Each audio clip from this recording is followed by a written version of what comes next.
Friends, welcome back my channel. कैसे हैं आप? उम्मीद करती हूँ आप सब अच्छे होंगे और खूब मन लगाकर अपनी पढ़ाई कंटिन्यू कर रहे होंगे। तो फ्रेंड्स, यहाँ हम बात करने वाले हैं मैथ पैडालॉजी की, क्योंकि आप सभी के क्वेश्चन आ रहे थे कि दी एक वीडियो आप मैथ पैडालॉजी पर भी बनाइए।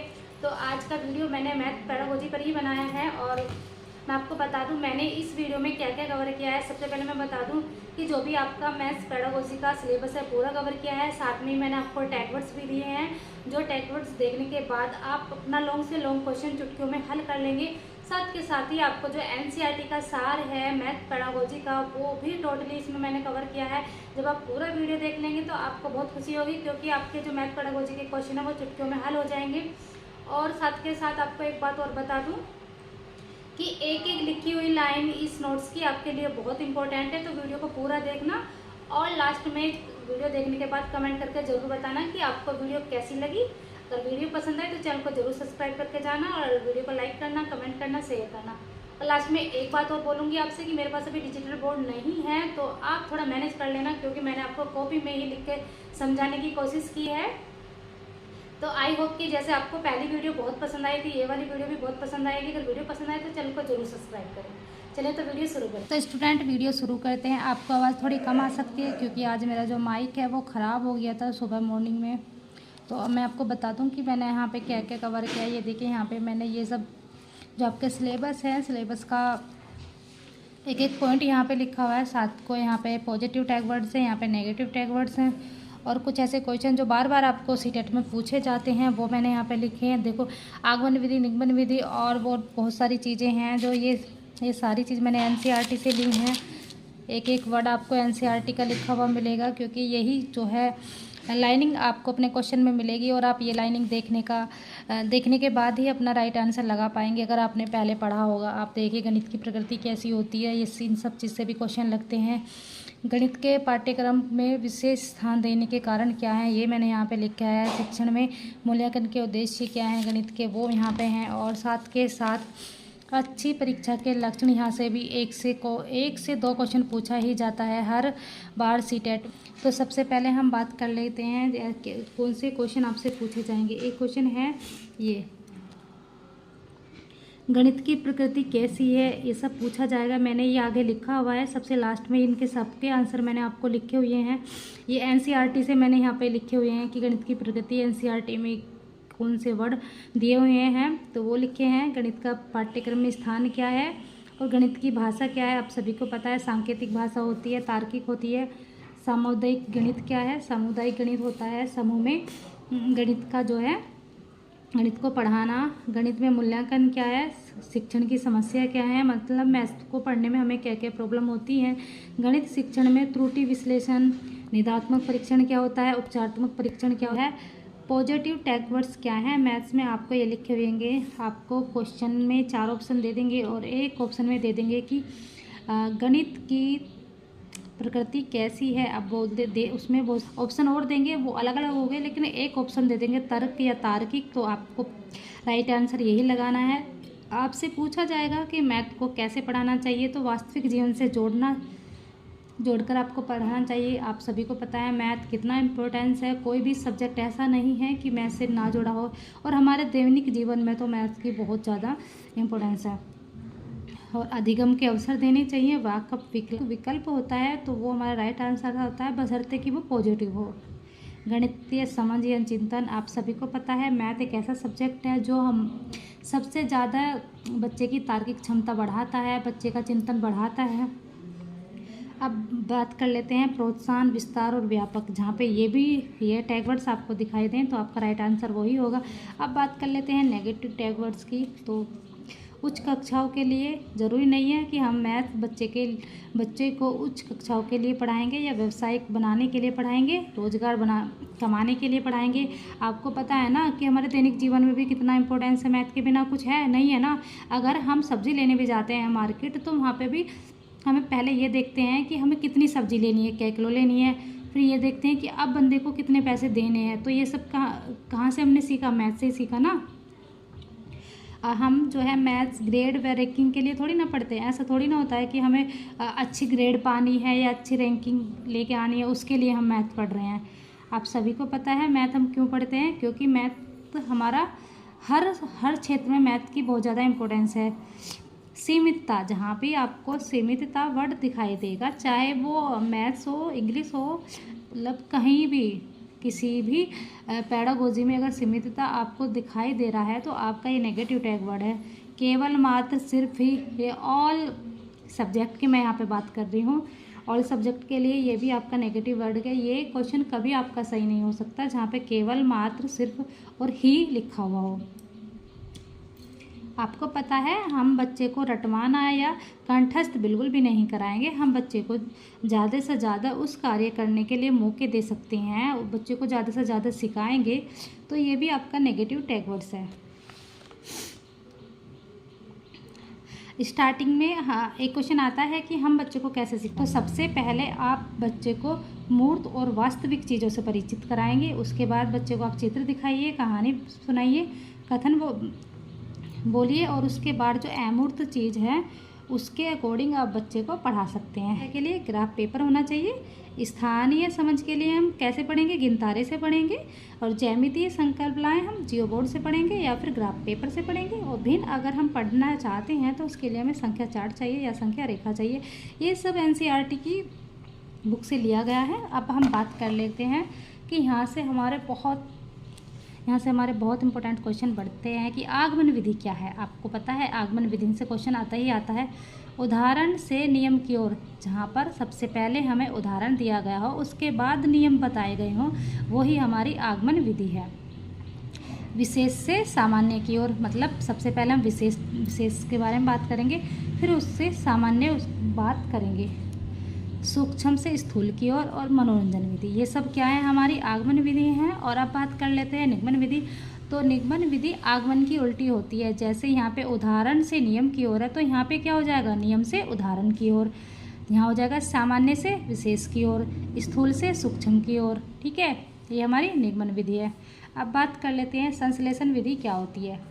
ज्ञात से अज्ञात की ओर, ये हमारी संश्लेषण विधि होती है, और अज्ञात से ज्ञात की ओर हमारी विश्लेषण विधि होती है।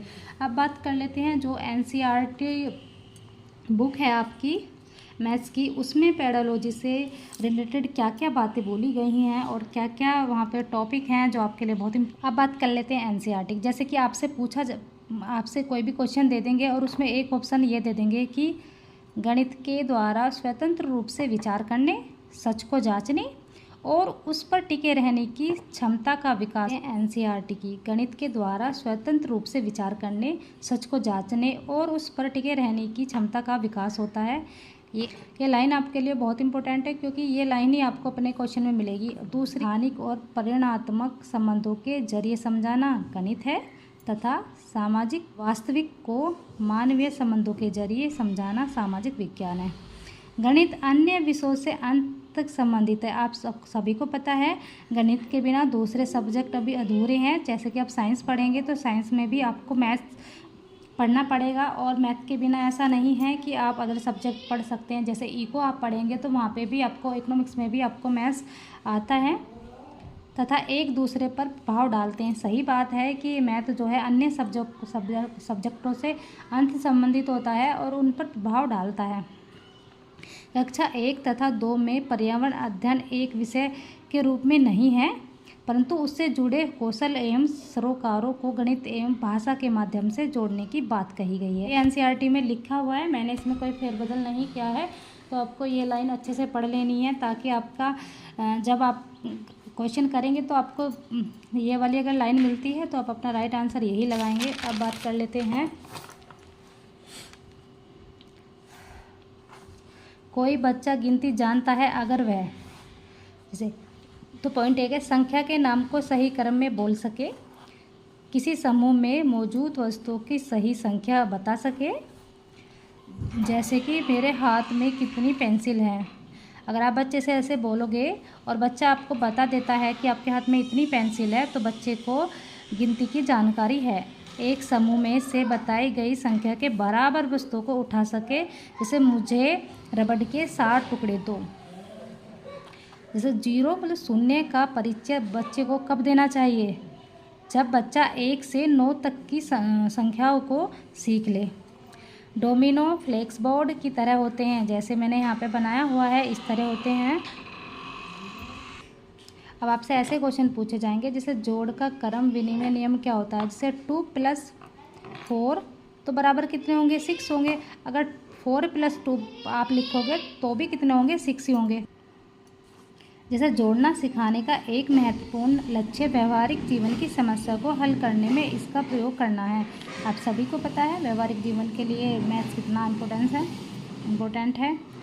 मौखिक प्रश्न तथा शाब्दिक प्रश्न, यानी कि गणित के अगर मौखिक प्रश्न या फिर शाब्दिक प्रश्न में देने का कोई भी सही उद्देश्य क्या है, अगर ये वो बच्चा वास्तविक जीवन में इसका प्रयोग कर सके, यानी कि बच्चे से आप मौखिक और शाब्दिक प्रश्न पूछेंगे तो उसका उद्देश्य यही है कि बच्चा वास्तविक जीवन में इसका प्रयोग कर सके। आरोही क्रम, आप सभी को पता है आरोही क्रम से क्वेश्चन आते हैं, जब मैंने भी दिया था तब भी ये क्वेश्चन आया था। संख्याओं को बढ़ते क्रम में लिखना, अवरोही संख्याओं को घटते क्रम में लिखना। अंकों का हस्तांतरण, संख्या के अंकों को परस्पर बदल देना, यानी कि अंकों का हस्तांतरण क्या है, उन शब्दों को उल्टा कर दो। जैसे 182 को मैंने 281 कर दिया और यहाँ पे 281 कर दिया, ठीक है। अब बात कर लेते हैं कि पूर्ववर्ती संख्या, इससे भी क्वेश्चन आते हैं। जैसे मूल संख्या से एक पहले की संख्या क्या है, पूर्ववर्ती संख्या है। जैसे 420 की यहाँ बात करते हैं, 420 की पूर्ववर्ती संख्या क्या होगी, 419। प्रवर्ती संख्या क्या होगी, मूल संख्या से एक बाद की संख्या। जैसे 420 से एक प्रवर्ती संख्या क्या होगी, 421 होगी। अब गणित की प्रकृति आपको मैंने पहले ही बताया था ना, ये आपके जो सिलेबस है उससे यहाँ पे क्वेश्चन लिए गए हैं। एक एक लाइन आपके लिए बहुत इंपॉर्टेंट है।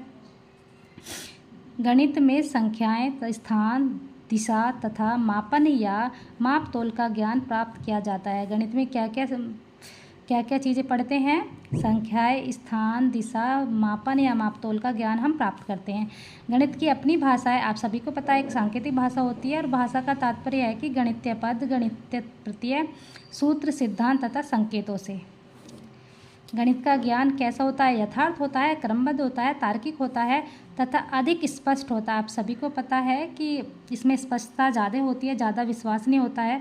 गणित के नियम, सिद्धांत, सूत्रों, स्थानों पर एक समान होते हैं। मैंने आपको पहले भी बताया है कि ऐसा नहीं है हमारे यहाँ गणित का सिद्धांत अलग है और अमेरिका में अलग है। हर जगह आपको पता है मैथ जो है उसमें कितनी विश्वसनीयता होती है, तो सब जगह समान है, हर कंट्री में आपको समान ही मिलेगा, जिससे उसकी सत्यता की जांच किसी भी समय तथा स्थान पर की जा सकती है। यही मैंने आपको भी बताया ना कि सब जगह समान है और किसी भी टाइम आप करोगे तो समान ही रहेगी। ऐसा नहीं है मैथ का क्वेश्चन आप सोल्व कर रहे हो तो अलग आंसर आएगा और आपको नाइट में जब सोल्व करोगे तो अलग आएगा, ऐसा नहीं है। हर टाइम पे और हर स्थान पे सेम ही रहेगा। गणित को पाठ्यक्रम में विशेष स्थान देने के कारण क्या है, यह विज्ञान विषय का आधार विषय है। सही बात है, आप सभी को पता है अगर हम विज्ञान पढ़ते हैं तो वहाँ पे भी मैथ पढ़ते ही हैं। गणित का मानव जीवन से घनिष्ठ संबंध है, ये भी आपको पता है कि भाई बहुत घनिष्ठ संबंध है गणित का। गणित बच्चों में तार्किक दृष्टिकोण पैदा करता है। आप सभी को पता है कि बच्चों का तार्किक और चिंतन मैथ बहुत बढ़ाता है। गणित अन्य विषय को सीखने में मदद करता है। सही बात है, अगर मैथ सीख लेते हैं तो अन्य विषय भी हम सीखते हैं। गणित शिक्षण में मूल्यांकन के उद्देश्य, पाठ्यक्रम में आवश्यक संशोधन करना। सही बात है, हम पाठ्यक्रम में अगर आवश्यक संशोधन करने हैं तो कर सकते हैं। परीक्षा परिणाम में सुधार करना, बालक की अधिगम कठिनाइयों को पता लगाना। कर लेते हैं कि अच्छी परीक्षा के क्या लक्षण होते हैं, तो आपको बता दो सबसे पहले विश्वसनीय होती है, वैधता होती है, वस्तुनिष्ठता होती है। आपको सभी को पता है कि जो भी हम ऑब्जेक्टिव एग्ज़ाम लेते हैं उसमें ज़्यादा मतलब वो विश्वसनीयता होती है, वैधता होती है, क्योंकि अगर आपका एक क्वेश्चन एक नंबर का क्वेश्चन है और वो राइट है तो आपका राइट है। मान लिया आप जो है सब्जेक्टिव क्वेश्चन है और उसमें ऐसा होता है कि किसी बच्चे ने अलग तरीके से लिखा हुआ है और किसी ने अलग तरीके का, और हर टीचर अपने हिसाब से वहाँ पर नंबर देगा। ऐसा है कि मैं आपको 5 नंबर दूँगी, आप 4 दे दोगे, 6 दे दोगे, है ना। लेकिन जब मैं ऑब्जेक्टिव क्वेश्चन को नंबर दूँगी तो मैं एक ही का है तो एक ही दूँगी अगर आपने सही किया है। विभेदीकरण, कठिनाई स्तर, व्यापकता और सहजता, ये सारी चीज़ अच्छी परीक्षा के लिए के लक्षण है। और आपको पता है इनसे एक क्वेश्चन लगता है सिर्फ कितने से वर्ड है, आप ये वर्ड पढ़ लेंगे तो आपका एक क्वेश्चन बिल्कुल सही हो सकता है। तो आई होप कि आपको ये वीडियो ज़रूर पसंद आई होगी और वीडियो को ज़्यादा से ज़्यादा शेयर करें, लाइक करें, कमेंट करें, क्योंकि मेरा नया चैनल है तो प्लीज़ सपोर्ट कीजिए।